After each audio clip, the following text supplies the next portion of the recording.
vez que entraste allí, ¿cómo fue ese acoplarse a los ritmos? Porque entonces ibas a estar mucho más cómodo, se parecía más a tu necesidad de reposar la historia, buscar alguna fuente adicional, pero bueno, igual era un diario, igual tenías unos días de entrega, igual, digamos, igual había que cumplir una pauta. ¿Cómo fue acoplarse a ese nuevo ritmo?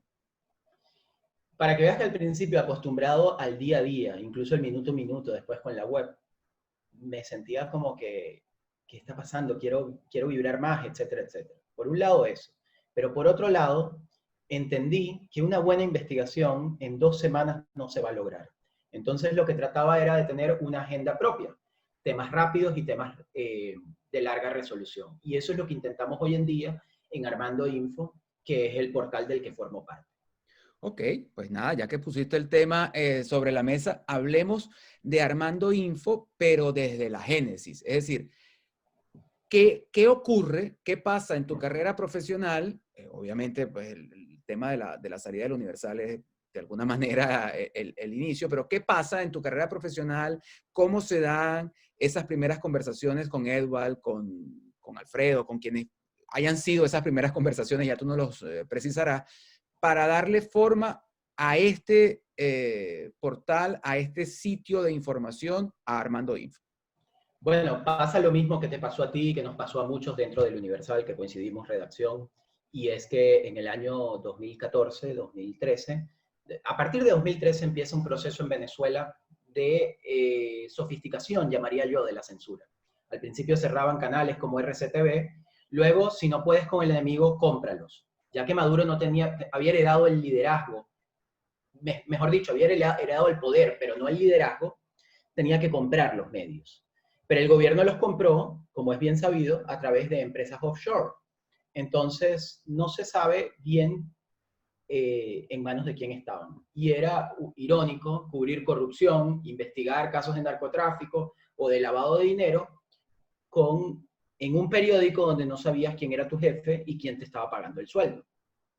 De esa manera ya teníamos conversaciones, Eva Scharfenberg y Alfredo Mesa, mis socios y compañeros a quienes siempre agradezco esta oportunidad. Bueno, decidimos crear lo que es Armando Info, que es el único site dedicado exclusivamente a la investigación en Venezuela, a la investigación periodística. Todo el mundo habla de quién es el señor Armando. No es un señor, es un verbo en gerundio porque creemos que toda historia es inconclusa y siempre podemos ir alimentándola. ¿Cuál es, cuál fue el punto de unión? O sea, ¿cuál es cuál es el nexo? Iba a decir el mínimo común múltiplo. Cuál es el punto que hace que ustedes se encuentren? Es decir, Edward es un periodista acucioso de larga trayectoria. Alfredo ha hecho múltiples trabajos en el Nacional, en el Universal, estuvo en Estampas, ha hecho investigación, ha participado en múltiples proyectos. Y tú, bueno, ya nos has contado parte de tu historia. ¿Qué es lo que los une y que les permite decir, podemos llevar a cabo este proyecto? Sí, nos une a nivel general la disposición, la idea, el gusanito por ir más allá de la noticia y el periodismo de investigación y las historias bien narradas. Ahora, en concreto, ¿cómo llegamos a hacer esto? Yo creo que aquí Eval fue muy importante, que dirigía IPIS y encontró la necesidad de, eh, de crear este medio y de que había un nicho de mercado en el que nosotros no solamente podíamos hacer nuestro propio medio, sino que podíamos buscar la manera de dedicarnos ya no a una empresa, sino nosotros mismos tener la libertad de tener un sitio donde contar las historias que en esta circunstancia en Venezuela son difíciles, pero en general en el mundo es difícil ceñirse siempre a, a redacciones donde el negocio a veces prela por encima de los intereses editoriales. Entonces tengo que meter un inciso dentro de este inciso para que me cuentes cómo fue ese proceso de la creación de la empresa, porque una cosa es tú ser periodista, dedicarte a la investigación, a estudiar, a buscar fuentes, etcétera, y otra, el plantear un modelo de negocio, que además el de ustedes es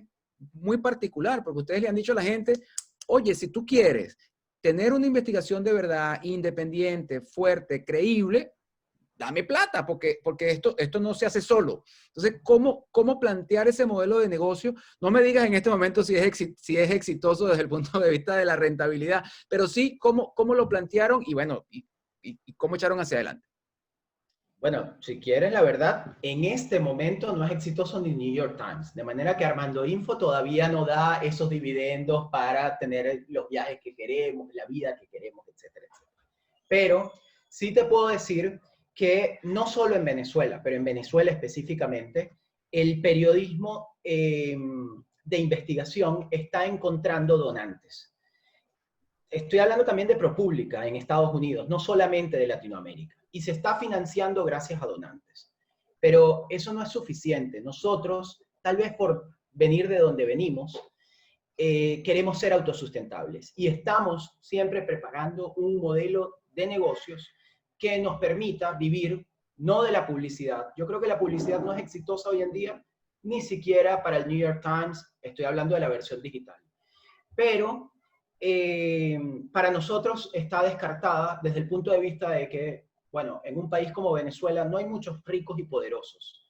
Y si esos ricos y poderosos van a financiar con publicidad nuestra plataforma, será muy difícil el día de mañana escribir sobre ellos. De manera que nos curamos en salud y estamos buscando la manera de, hemos publicado libros, tenemos bases de datos, tenemos otros negocios que nos permiten subsistir. Joseph, háblame de las primeras investigaciones de Armando Info, cómo fueron consolidando, cómo fueron labrando el camino para, bueno, luego ir dando los golpes, pero en la mejor de las acepciones de la palabra golpe, es decir, la participación en el tema este de los Panama Papers, en los trabajos colaborativos, hasta llegar, bueno, a este tema con los casos de corrupción con los CLAP, que les obligó a ustedes a tener que abandonar el país, a salir del país. Por ahora. Por ahora. Una de las líneas editoriales de Armando Info y que nos han dado resultados y que nos han llenado profesionalmente es la colaboración transnacional. Si el crimen, si la corrupción, si los delitos se han sofisticado y cruzan fronteras, porque ningún corrupto venezolano roba en bolívares para depositarlo en el banco en Caracas. Si eso se ha sofisticado, ¿por qué nosotros no podemos hacer lo mismo? Y eso está enmarcado en una tendencia global que tuvo su éxito, creo que su pico con los Panama Papers en el 2016. Nosotros ya teníamos 2 años haciendo ese tipo de colaboraciones y tal vez por eso nos fue más fácil encontrar el Consorcio Internacional de Periodistas de Investigación, pero también otras alianzas que hemos construido y labrado en el tiempo. Para nosotros es muy importante, pero yo creo que no es solo nosotros, sino toda esta época, el poder de un periodista. Yo hice, por cierto, Armando Info, un poco antes del Universal, a partir del 2010, era una suerte de blog que había creado Evald en el IPIS. Vamos a aclarar que el IPI es el Instituto de Prensa y Sociedad. Sí, el Instituto de Prensa y Sociedad, que nació en Perú con la dictadura de Fujimori, pero que tuvo su capítulo venezolano y que Evald dirigió. Y yo creo que Evald fue un visionario en eso y empezó a generar colaboraciones.